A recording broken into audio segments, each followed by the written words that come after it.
Welcome everybody, this is Danny with my YouTube channel, Why Is This True? And joining me today is John Titor II from Southern California, and he just completed his first public presentation at Time Travel Con. And so he agreed to join me this Monday morning at a friend's restaurant. We're in the back of a restaurant in downtown Petaluma. So thanks for joining me, John, I really appreciate it. Great to be here. All right. So maybe we can start by you just telling a little bit about yourself and you know why you're telling your story now. It's been a few years, I understand, and you can tell us about your book that's just come out not so long ago, and then we can get to some questions. How's that sound? Basically, I'm a time traveler. Lots of people call themselves John Titor, and they've gone on radio. I'm the only one that ever gets photographed, goes on television, and has written a book. Mm-hmm. Okay, and how I came to write the book was I've been posting on Facebook for probably about a decade, and I was approached by Bob Mitchell and Jason Quitt, and they were my friends on Facebook, and I didn't know they had journalism in their background, but they were following me on Facebook, and they asked me if I was interested in writing a book with them. And what I discovered was that Jason Quitt and Bob Mitchell had written a book together already, Forbidden Knowledge. And we talked back and forth about it, and I talked to my wife about it. And I had considered it before, but I'd never really undertaken it. I started to do an outline, but I just never got past that point. But you had done a lot of writing. Yes, I do white papers for Scientific American, Wall Street Journal, Washington Post, WorldNet Daily. I would say that if you go to publishaletter.com and you type in my name, you'll see there's a few hundred articles that have been published, and they're published all over the world. Mm-hmm. And I try to disclose things about time travel and about politics, and I watch politics very closely, and I would say that I am from 2036. And the interesting thing is people ask me why I'm in this timeline. And what happened was, basically, I had a military career with the Air Force, and I was part of a 4-member team. And one of the other team members was Marcia Shannon. And she had left the military and went to civilian life, and she was living in Southern California. And I was very attached to her. And I was busy with a military career, and a lot of time slipped by, and then suddenly she was in hospice dying, and she died. And I was very distraught about this, but I didn't really hit on the idea of how I could be with her again since she was departed. Mm-hmm. And the last time I had seen her was in the year 2000. And being at Area 51, having access to the TR-3B, the TR-6, I could make a time jump with either one of those vehicles, but then it would have to be authorized by the military. But I had another ally, and I've had a friend for probably over 30 years, and his name is Rock, and he's a gray alien, and basically he acts as an envoy to the United States and the U.S. Air Force, and he has a detachment of his people at Area 51, and they're there most of the time, and he is there off and on. And I asked him for a favor. And the favor was to take me back in time to the year 2000. And he did it. And using their craft or their craft. Yeah. And it was the year 2036, and I had basically resigned from the Air Force. I had over 30 years in. And so I just said, I'm done. I didn't want to do it anymore. My highest rank held was general, and then I was demoted, and we can talk about that. But I just was done. And so he took me back to the year 2000, and it was like I was older, but I basically picked up where I'd left off with her. And I've been with her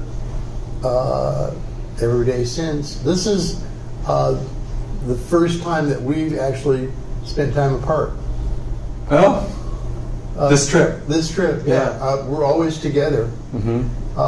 So you went from 2036 back to the year 2000. Yes. And you knew how to find her, and she was expecting you in some fashion, wasn't she? Yeah. Yeah. Okay. Which is documented in your book. Yes. And Rock had done that for me. Okay. So he had set it up, and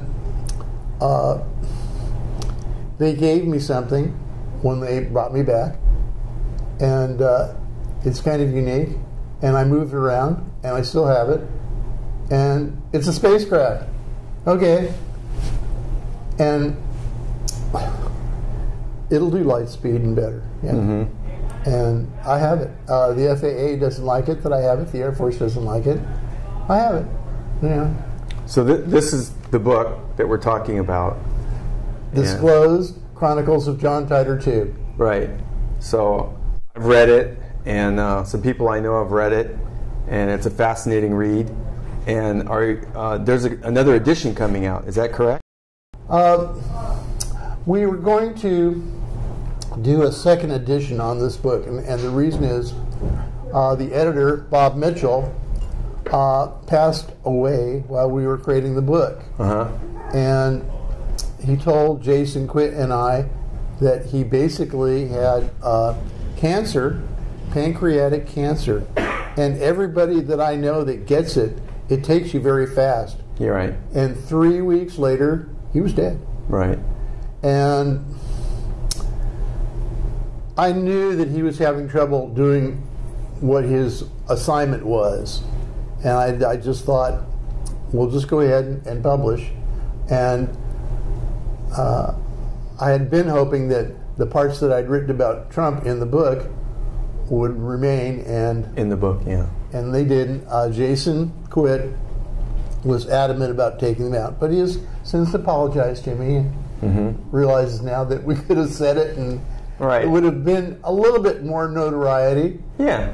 But as I said, my original writings, I save everything I write. So that chapter that I turned in and I talked about Donald Trump being president, it's there. Okay. And his apology to you is also on the internet. It's on your Facebook page. Yes. Yeah. Okay.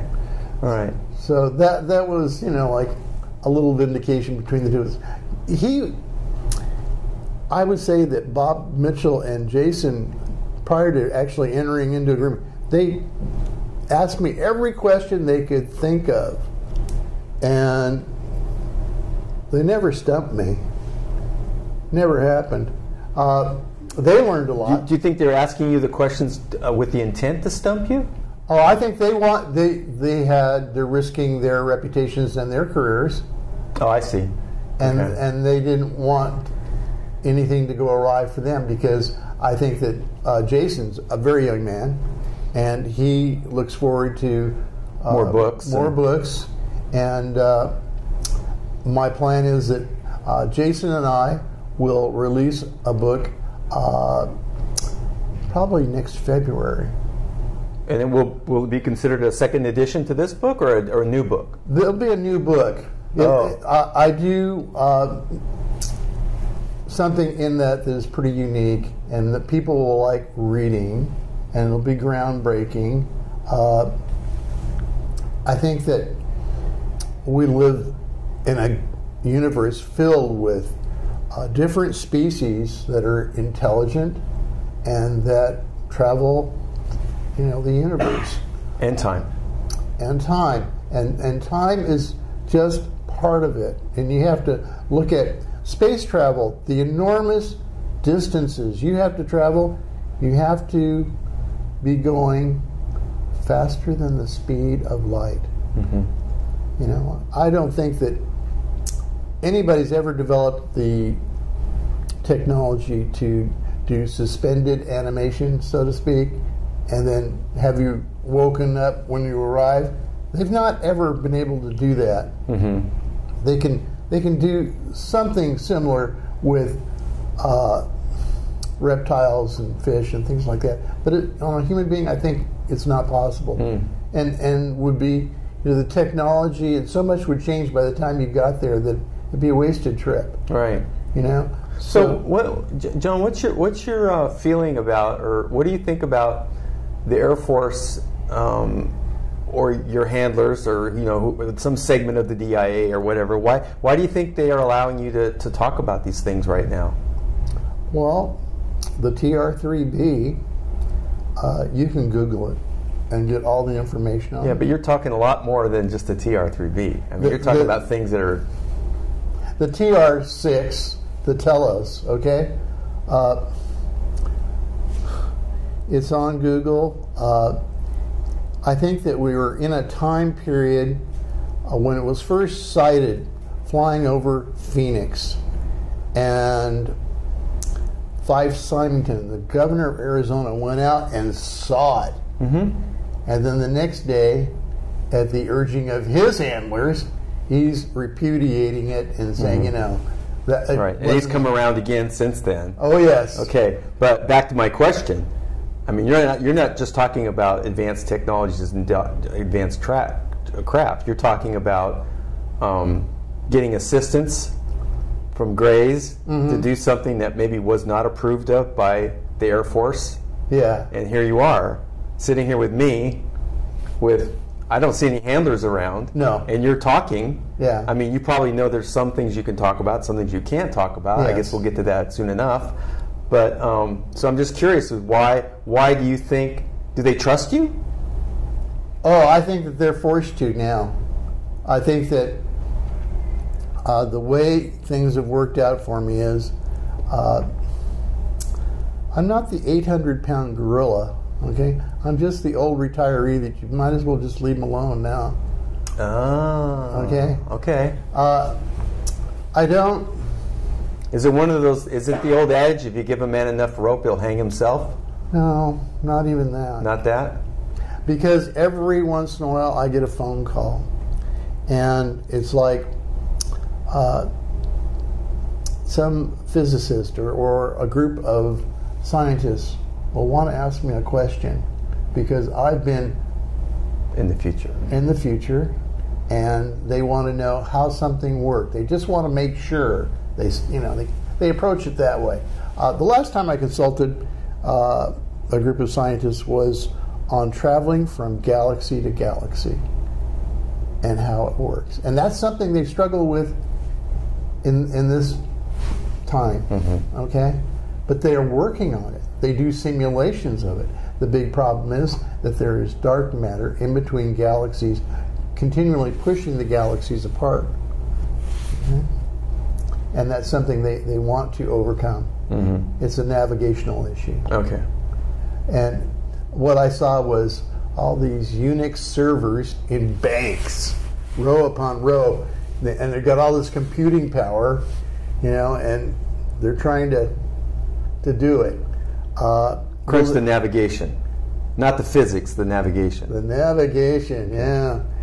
So I would say on a TR-3B and the TR-6, how they built those craft was they're modularly upgradable, and they took a lesson off the B-52. It's the longest going airframe for the Air Force ever because it can be upgraded modularly, okay, from one end to the other.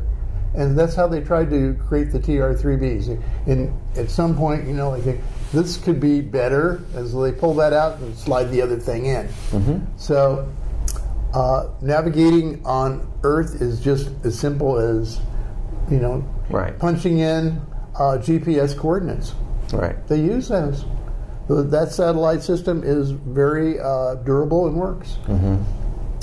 From getting from here to the moon, well, then you can use line of sight. You can't miss it. But still, I would tell you that I have mapped the moon, and I have mapped Mars. And the moon has life on it. It had life on it when Apollo missions landed on the moon. And all of those astronauts either saw UFOs or alien life forms. I'll never forget Story Musgrave, the astronaut, saying that he was getting instructions from an extraterrestrial, a gray alien, on one of his missions. Interesting. So how closely do we work with them? We're very closely working with gray aliens.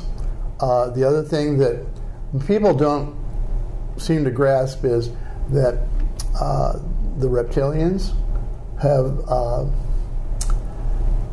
now I wouldn't say infiltrated so much as they've been absorbed in certain areas of the government. And on Barack Obama's security detail, a reptilian was photographed. And if you go out and Google it, you'll find it. Yeah, I've seen it. And they you know, like, they were quizzed on his name and who he really was, and they wouldn't say much. But if you looked at the video, you would see him. He's, you know, shifting his weight from foot to foot, and he's scanning the room. He's looking for somebody. You know, I think that the government has not been forthcoming on agreements it has with extraterrestrials, and that's a shame. But I want you to think about this, and the circumstances were this. After World War II, Eisenhower was approached, and he got demonstrations of extraterrestrials' abilities. And what he saw was what amounted to a squadron flying over Washington, D.C., and they scrambled jets to intercept, and the jets couldn't catch them. And that was published in the Washington Post. And I think that I have that in the book too. Right. And the other thing that happened, Eisenhower was on the USS Roosevelt, and he saw UFOs emerge from the ocean nearby and fly around a little bit, then go back in the ocean. Now, he's seeing this, and at that time, the world was exhausted from World War II. Right. And his armies were exhausted. Right. And there was no way that we could go toe-to-toe with this level of sophistication. Yes, exactly. You couldn't do it. So on that, we're going to take a little break, and we'll come back, and we'll hear the rest of that story, and we'll get to some questions. And you were telling us about Eisenhower being on a ship, and he saw craft coming out of the water? Yes. Okay.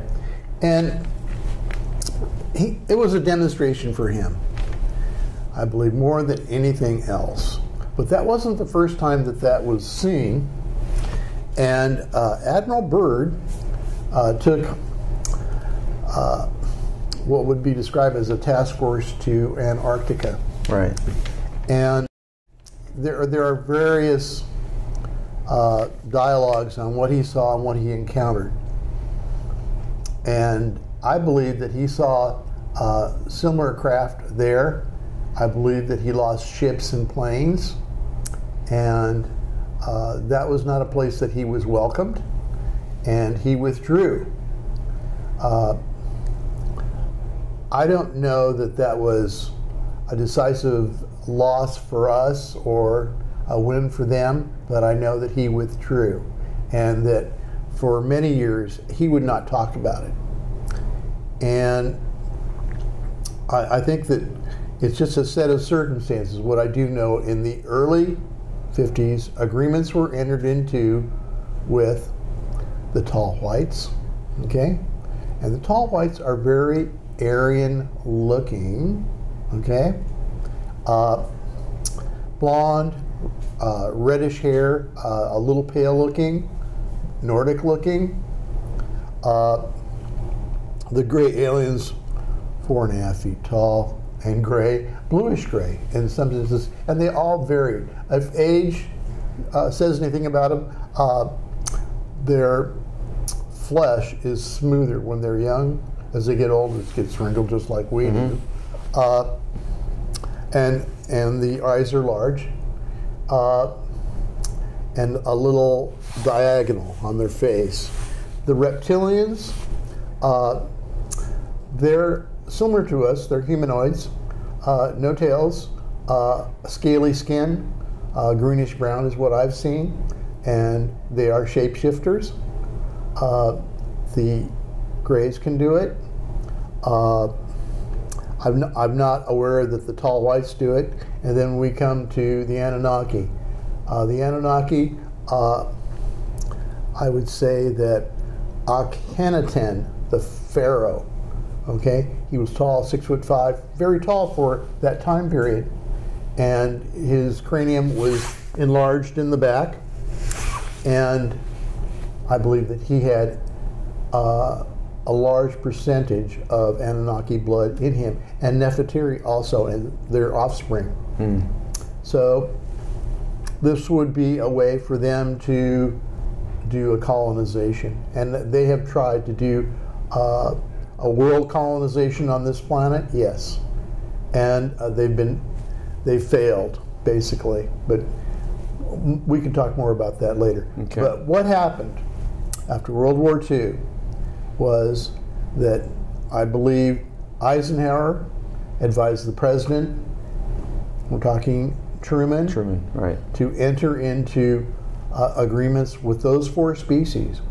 Those 4 species have what amounts to unfettered access to our airspace planet-wide. The Anunnaki, I believe that there's some areas in Nevada where they have a spaceport. The tall whites have Creech Air Force Base almost exclusively. The Greys and the Reptilians use Dulce Base. The Anunnaki also use a base off the east coast of Florida. And I think there's another base there that the tall whites use also. And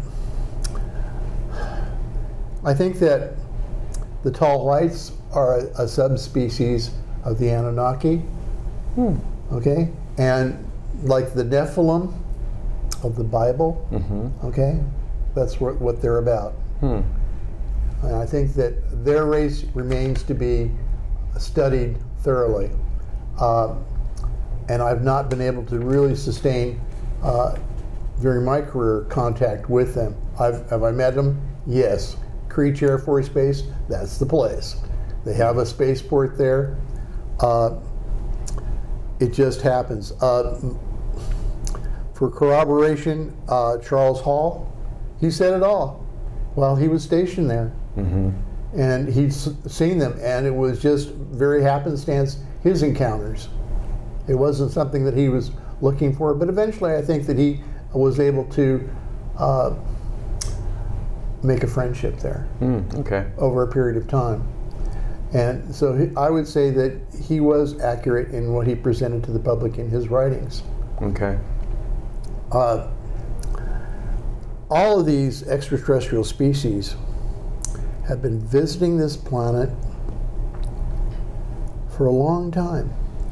There are likenesses of gray aliens etched in stone that are tens of thousands of years old that have been found in Europe. I think reptilians, their likenesses in sculptures and also in bas reliefs are in South America. I think they influenced the Mayans and the Aztecs considerably. One of the areas of the world where it's not well known is that hieroglyphics have been found in Australia that look very much like Egyptian hieroglyphics, and they talk about star people and things like that there. So I think that overall colonization of this planet was attempted, and obelisks and pyramids were a power grid. And when the Anunnaki first came to this planet, they were here after gold, and problem was labor. The Anunnaki didn't want to do their own work to get the gold, and they wanted a species that would basically be docile and do the labor for them. So they took their DNA and mixed that with apes, and they created man. We didn't evolve. We're related to the Anunnaki. Okay. We are. And the most